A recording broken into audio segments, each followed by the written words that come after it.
ఆంధ్రప్రదేశ్లో కలెక్టర్ల కాన్ఫరెన్స్ ప్రారంభమైంది. ముఖ్యమంత్రి చంద్రబాబు నాయుడు అధ్యక్షతన రాష్ట్రంలోని వివిధ జిల్లాలకు సంబంధించినటువంటి కలెక్టర్లు, ముఖ్యమైనటువంటి ఐఏఎస్, ఐపీఎస్ అధికారులు, మంత్రులు అంతా ఈ సమావేశంలో పాల్గొన్నారు.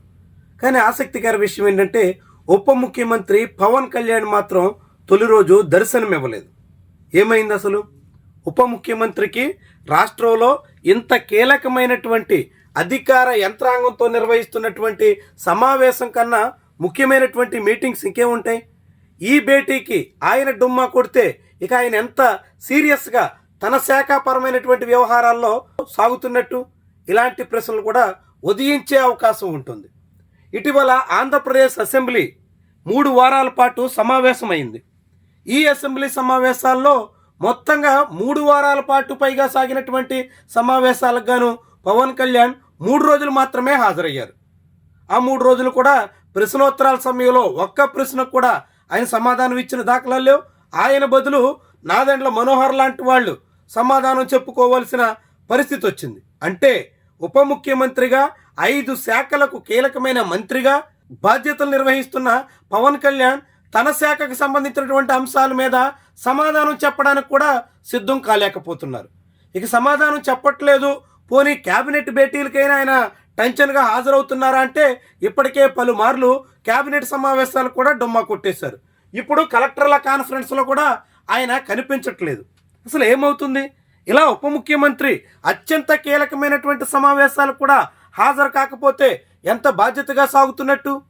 అసలు ఆయన ఆంధ్రప్రదేశ్లో ఉండకుండా తెలంగాణలో, హైదరాబాదులో పరిమితమైతే ఇక ఆంధ్రప్రదేశ్ రాష్ట్ర ప్రభుత్వం నుంచి ఆయనకు ప్రోటోకాల్ సహా భారీ మొత్తంలో వెచ్చించాల్సిన అవసరం ఎందుకు వస్తున్నట్టు? ఇలాంటి అనేక ప్రశ్నలు అయితే ఇప్పుడు ఉదయించక మానవు. ఆయనకి సినిమాలు ఇక్కడ వ్యవహారాల కన్నా ముఖ్యమైనటువంటి ప్రాధాన్యత అనుకుంటే ఆయన సినిమాలు చేసుకోవచ్చు, ఎవ్వరూ అభ్యంతరం పెట్టరు. కానీ ఆంధ్రప్రదేశ్లో ఉప ముఖ్యమంత్రిని చెప్పుకుంటూ ఆయన 5 కీలక శాఖలకి మంత్రులుగా ఉంటూ అలాంటి ముఖ్యమైనటువంటి సమావేశానికి కూడా రాష్ట్రంలోని అన్ని జిల్లాల కలెక్టర్లు, అన్ని ముఖ్య శాఖల అధికారులు, వివిధ శాఖల మంత్రులు అందరూ హాజరైనటువంటి సమావేశానికి పవన్ కళ్యాణ్ డుమ్మా కొట్టడం ఏంటి అనే ప్రశ్న వినిపిస్తోంది. ఉప ముఖ్యమంత్రి ఇలా బాధ్యతారాహిత్యంగా సాగడం ఎంతవరకు సమంజసం అనే ప్రశ్న కూడా వినిపిస్తోంది. ఇలా పవన్ కళ్యాణ్ పదే పదే ముఖ్యమైనటువంటి సమావేశాలకి డుమ్మా కొట్టేస్తుంటే అనేక మంది దీని మీద తీవ్రమైనటువంటి విమర్శలు చేసేదానికి అవకాశం ఇచ్చినట్టు అవుతుంది. ఇటీవల ఆయన ఎమ్మెల్యేల, ఎమ్మెల్సీల సాంస్కృతిక కార్యక్రమాలకి గైర్హాజరయ్యారు.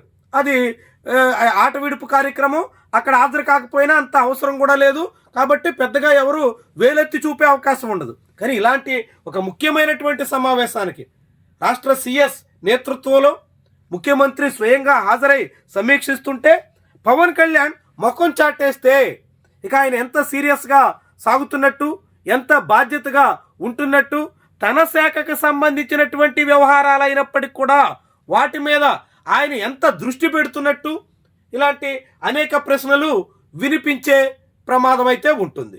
మరి అయినా కానీ పవన్ కళ్యాణ్ ఏమాత్రం ఖాతరు చేయకుండా ఇలా ముఖ్యమైనటువంటి సమావేశాలు కూడా ముఖం చాటేస్తున్నటువంటి వైనం అత్యంత అభ్యంతరకరం. ఇకనైనా ఉప ముఖ్యమంత్రి ఇలాంటి ప్రధానమైనటువంటి సమావేశాలకి మిగిలిన మంత్రులంతా హాజరయ్యారంటే, ముఖ్యమంత్రి స్వయంగా ఈ సమావేశాన్ని నిర్వహిస్తున్నారంటే ఎంత ప్రాధాన్యతతో కూడుకున్నటువంటి వ్యవహారం, ఎంత ముఖ్యమైనటువంటి సమావేశం.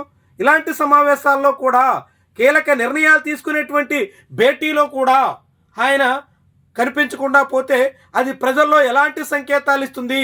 జనసేనాని ఆలోచించుకోవాలి. ఉప ముఖ్యమంత్రి హోదాకు తగ్గట్టుగా వ్యవహరించాలి. ఇలా సమావేశాలకు డుమ్మా కొట్టేసేటువంటి ధోరణి ఇకనైనా మానుకోవడం ఆయనకి, ఆయన పార్టీకి చాలా ప్రయోజనకరమని మాత్రం చెప్పొచ్చు.